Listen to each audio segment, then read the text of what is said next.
So to initiate or change a PCA pump, you're going to grab all of your supplies. What you will need is a liter of normal saline, your tubing for your saline, your medication syringe for your PCA tubing, an alcohol prep pad, and any labels that you will need that are necessary for your tubing and for your IV fluid bag. And last thing that you will need is your PCA key to be able to gain entry into the PCA device. To begin, obtain the pumps for your IV fluid and your PCA. The first thing that you will do is you will prime your IV solution and place appropriate labels on your IV bag and your tubing with the date and time of expiration and your intravenous label. Prime your tubing and appropriately select what level of care and utilize your drug list library to select your IV fluids and program to the ordered rate per the LIP.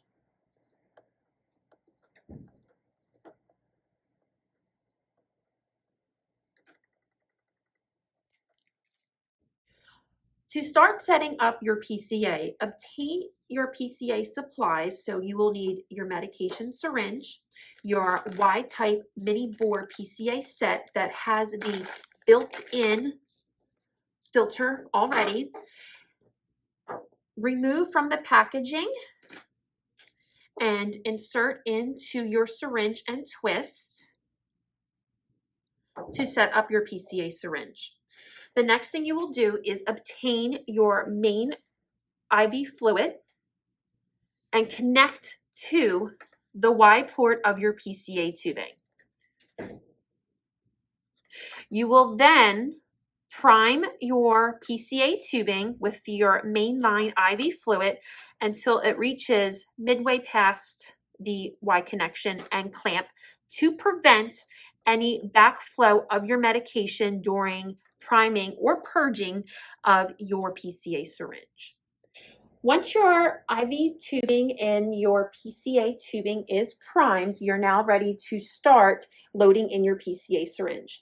You will obtain your PCA key from your Pyxis. Now, it's very important once you are done either initiating a PCA or changing out your PCA device that you return your key to the Pyxis immediately so it is in storage and ready to use for other additional patients.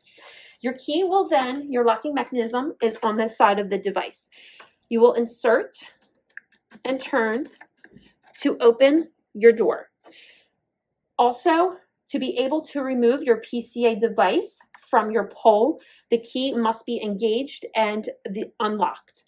As you can see on the side of the PCA, there are setup instructions and startup instructions for a quick reference.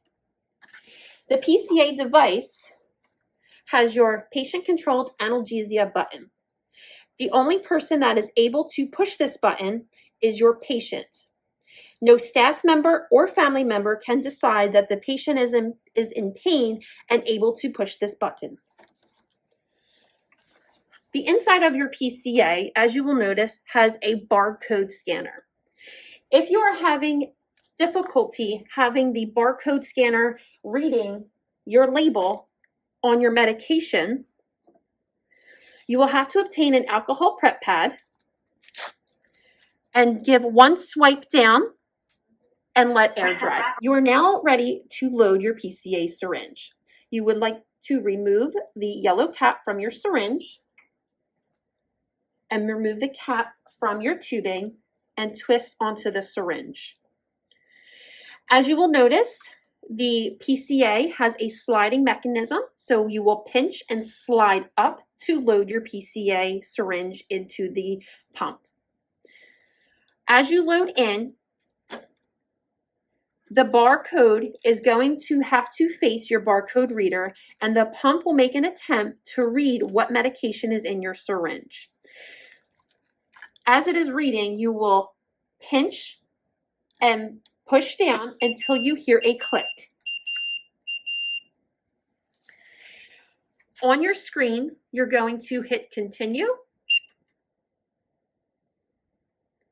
And you will notice that your medication has been read from your syringe.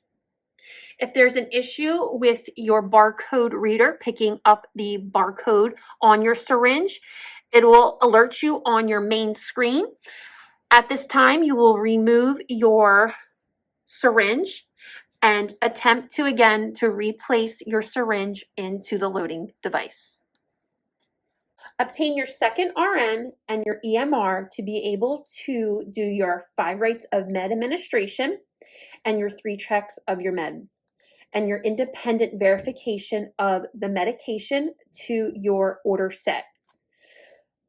Your IV tubing will not be attached to your patient. We will need to purge the system to remove all air out of our tubing.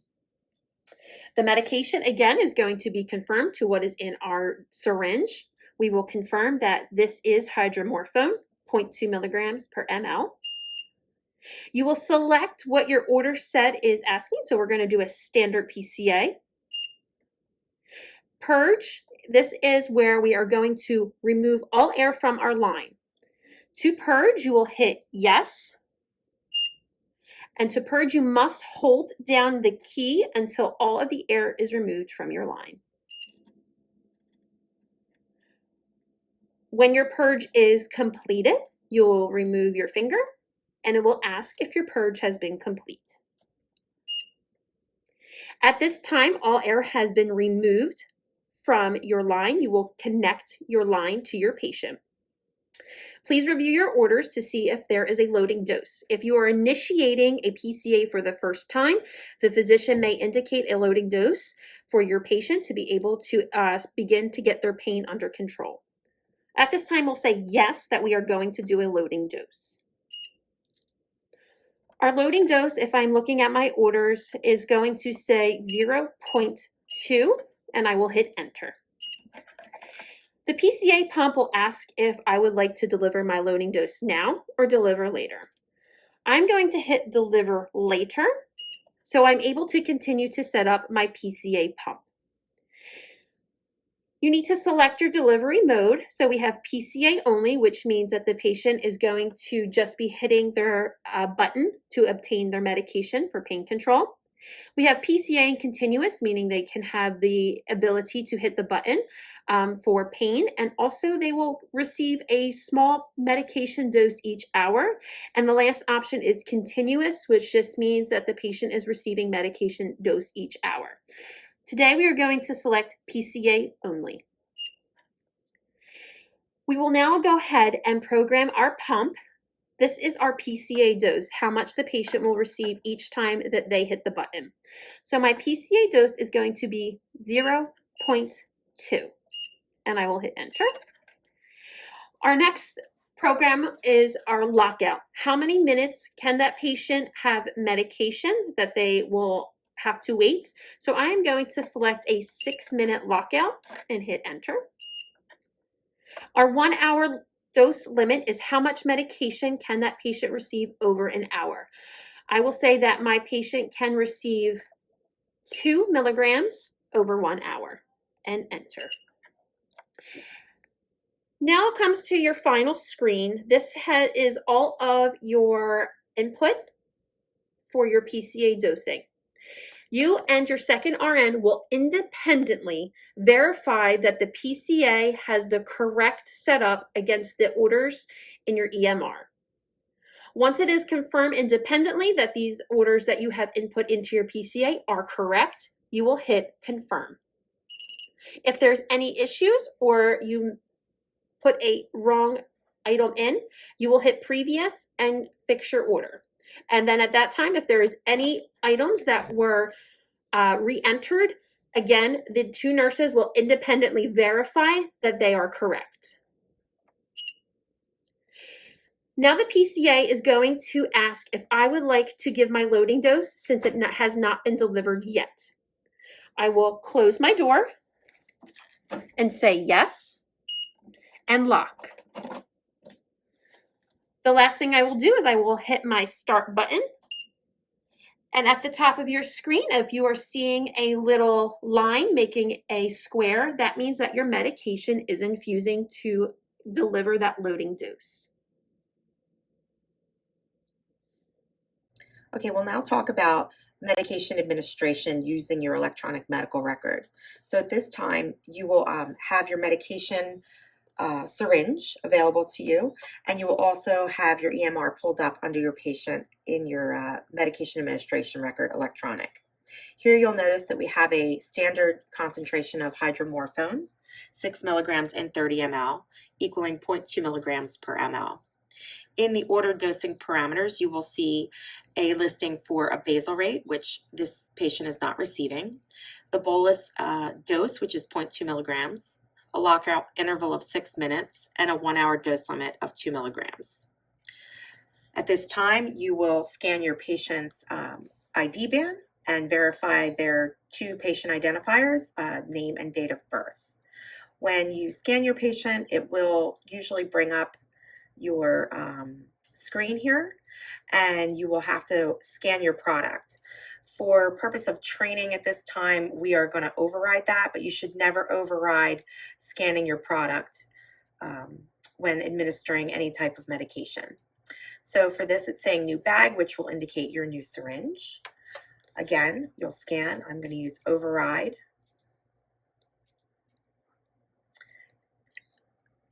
So now it's saying medication is not verified. You should always ensure that the medication is verified via pharmacy prior to administering. For this video, we're just going to continue on.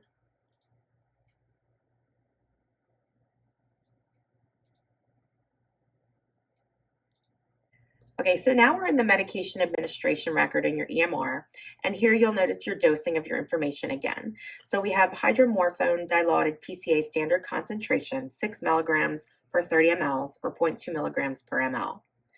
Our dosing parameters are again listed down here on the side, and you do want to remember that with your PCA pump, you also want to make sure you have your primary IV fluid tubing running as well concurrently. Off to the side here are the administration details. You'll notice the new bag. This is, you have multiple options in your action cell here. You can choose new bag, and this is also where you can go to do your shift report handoff and hand off your PCA to the oncoming or offgoing RN, doing the independent 2RN verification with your medication administration record and order set. Down below is the dosing parameters as they should be listed in your pump for your PCA. And again, at the very bottom here, you're going to make sure you're always doing a pain rating for your patient. So pain rating should be done along with vital signs immediately following an initial bolus, and then every 30 minutes times 4, and every 4 hours for the duration of the therapy. You'll go ahead and hit accept after you put a pain scale in. And at this time, you'll see that you have to have your dual sign-off summary.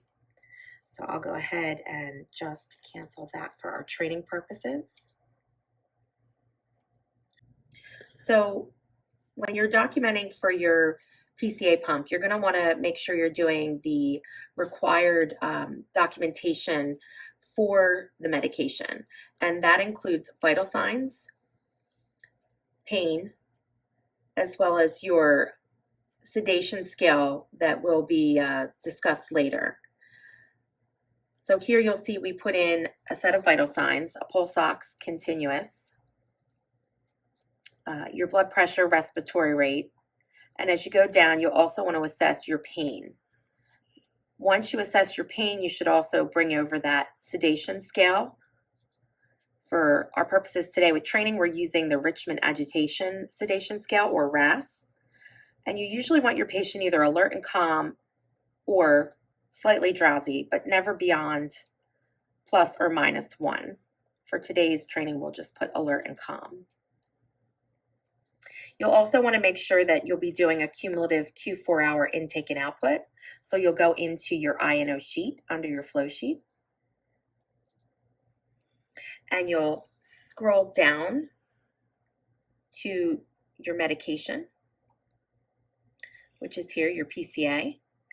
And under your PCA assessment, you'll see the cumulative Q4-hour dose in milligrams. So make sure that you are clear that you're calculating the Q 4-hour dose in milligrams.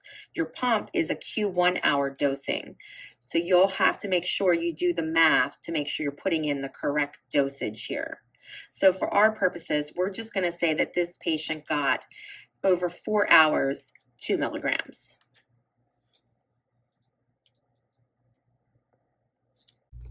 This concludes today's training for the PCA pump.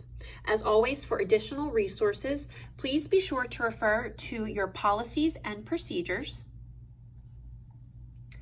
your clinical skills, and your EPIC tip sheets for PCA.